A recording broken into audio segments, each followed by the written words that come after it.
भगवत साक्षात्कार हो जाता है। उसका प्रमाण स्वयं भगवान देते हैं कि अब आपका काम हो गया।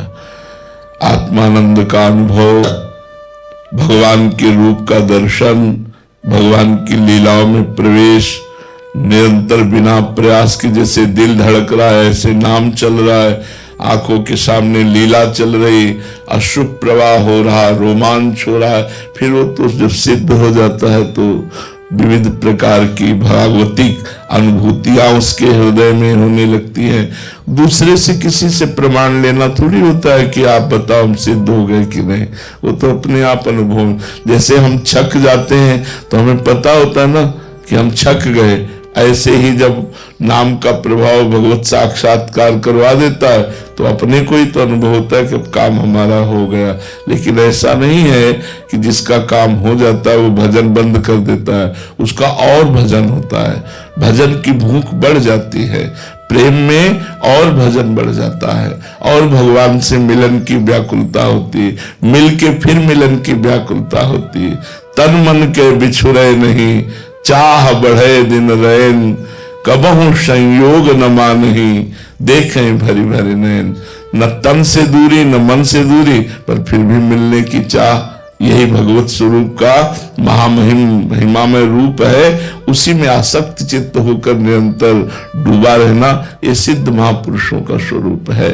और सिद्ध की जो पहचान है वो ये है कि सबसे पहली बात, वो ममता किसी से नहीं करता। जो ममताहीन है, ना अपने शरीर से न शरीर संबंधियों से, ना किसी से वो सम्मान चाहता है, किसी से भी सम्मान नहीं चाहता।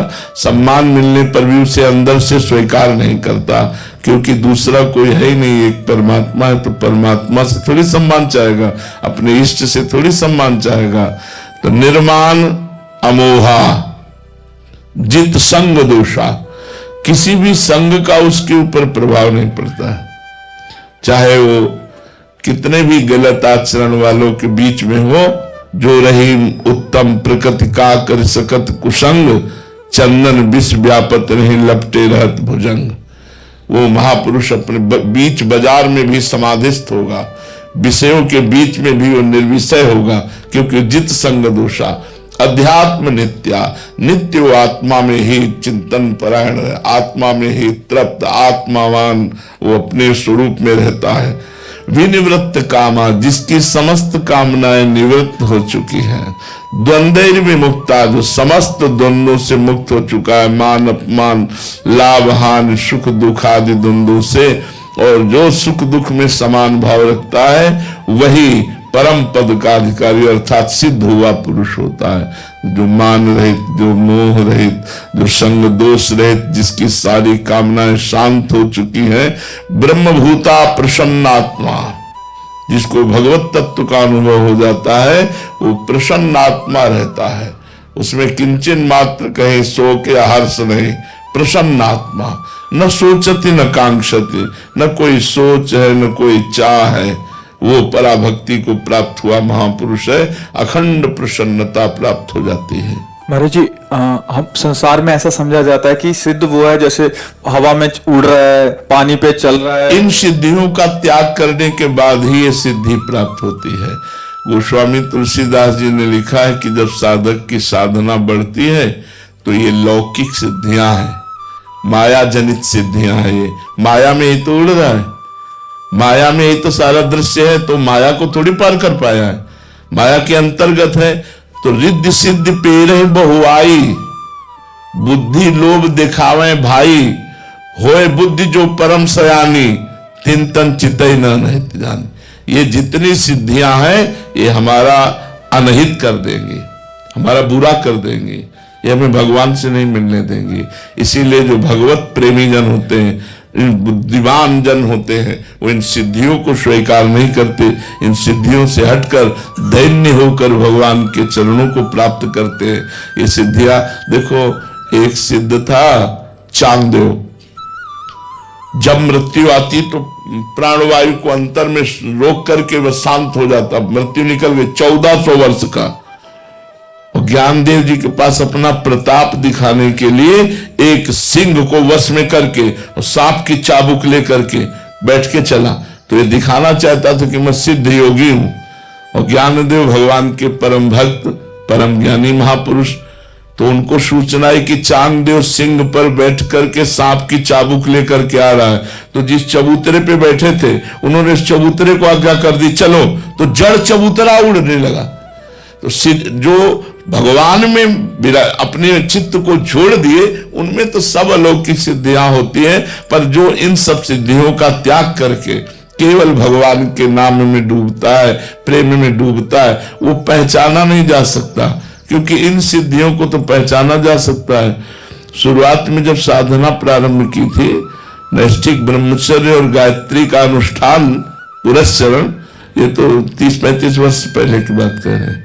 छोटी मोटी ये सब सिद्धियां, दूर की बात जान लेना, दूर की बात सुन लेना, ये सब हमने जो सोचा तत्काल हो गया, ये बहुत सब शुरू में है। पर जब ये पढ़ा कि अनहित हो जाएगा, इससे आगे उन्नति नहीं होगी, भगवत प्राप्ति नहीं होगी, तब लगा रे ना ना भाई ये सब नहीं चाहिए हमें, तो भगवान की। तो धीरे धीरे सब वृत्ति शांत होती हुई, तो ये सिद्धावस्था का मतलब है भगवान के प्रेम में डूब जाना, भगवान की प्रेमानंद की मस्ती में डूब जाना। ये छोटी मोटी सिद्धियां, एक ही शरीर कई जगह दिखाई देना, पर्वत में भी प्रवेश कर जाना, तुम्हारे मन की बात जान लेना, ये कोई खास बात नहीं। आकाश में उड़ना, ये कोई खास बात नहीं। खास बात है भगवान को प्रेमाधीन, भगवान को अपने अधीन कर लेना, प्रेम में रो रो कर भगवान को अपने अधीन कर लेना, ये सबसे खास बात है। भगवान पीछे पीछे डोलते हैं भक्तों के, ये खास बात है। ये रिद्धियां सिद्धियां आए तो महाराज जी एक जने आए थे, वो कह रहे थे कि हम बस नाम जब इसलिए करना है कि मेरे में एक आधी सिद्धि आ जाए तो आ जाएगी, बिल्कुल आ जाएगी। वो नाम जब करें, डट के करें, जो चाहेंगे वो जान लेंगे, जो चाहेंगे वो। क्योंकि महाराज जी स्वार्थ से ही सब लगते हैं, तो उनको लगता है कि एक आधा उड़ने लग जाऊं, पत्थर में चले जाऊं या पानी पे चलने लग जाऊं, कुछ तो आ जाए। बड़े अपराध बन जाते हैं अगर सुलझा हुआ सिद्ध ना हो तो अपराध बन जाते हैं। एक सरल संत नाव में अपने शिष्यों के साथ बैठकर गंगा जी पार कर रहे थे, तो एक नौजवान जो योग के द्वारा सिद्धि प्राप्त किए थे जल स्तंभन की, तो गंगा जी के जल को स्तंभित कर दिया और खड़ाऊ पैर कर जा रहे थे। नाव में जो बैठे हुए सिद्ध संत थे वो पहुंचे हुए भगवान में चित्त जोड़े हुए, वो देखते ही समझ गए कि हमको नीचा दिखाने के लिए ये खड़ाऊ पहनकर गंगा जी में चल रहा है।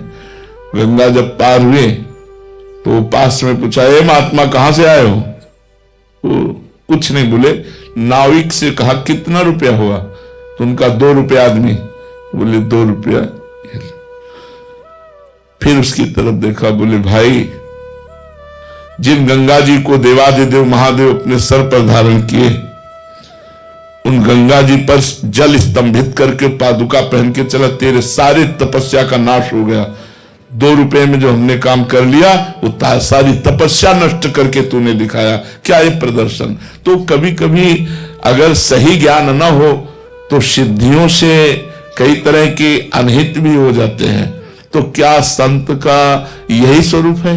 संत का स्वरूप है जैसे विभीषण जी को जब रावण ने लात मारी और विभीषण जी ने हाथ जोड़कर कहा, तुम पितु सरिस भले ही मुहि मारा, राम भजे हित नाथ तुम्हारा।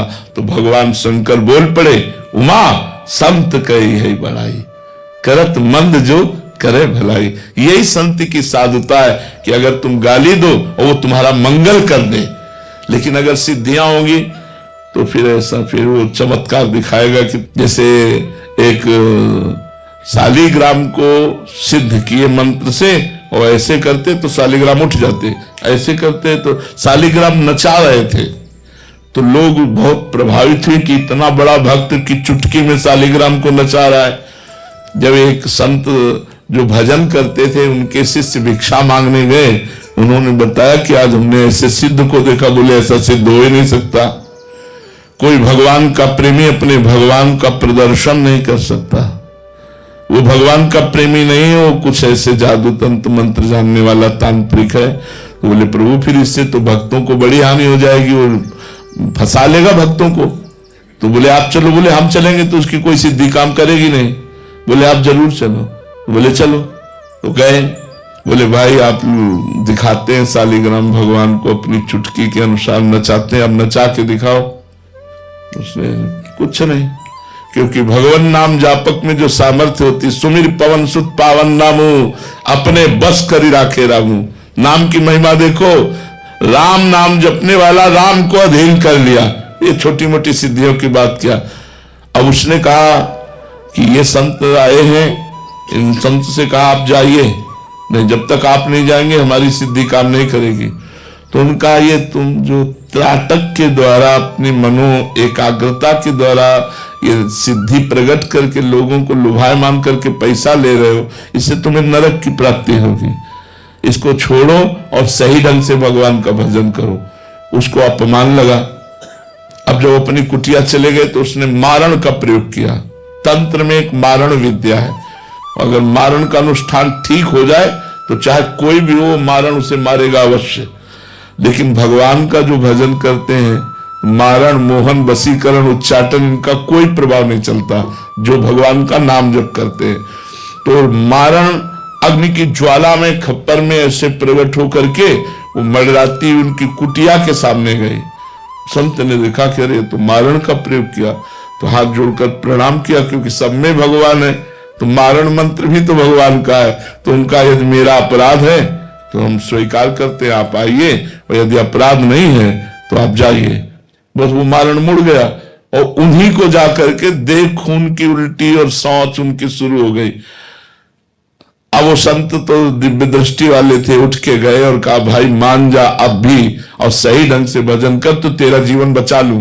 तो बोले त्राहिमाम बचा लो। तो छोटी मोटी सिद्धियां, छोटी मोटी बातें ये भगवान के भजन में विघ्न है। इसलिए सच्चे भजन करने वाले ये सब स्वीकार नहीं करते।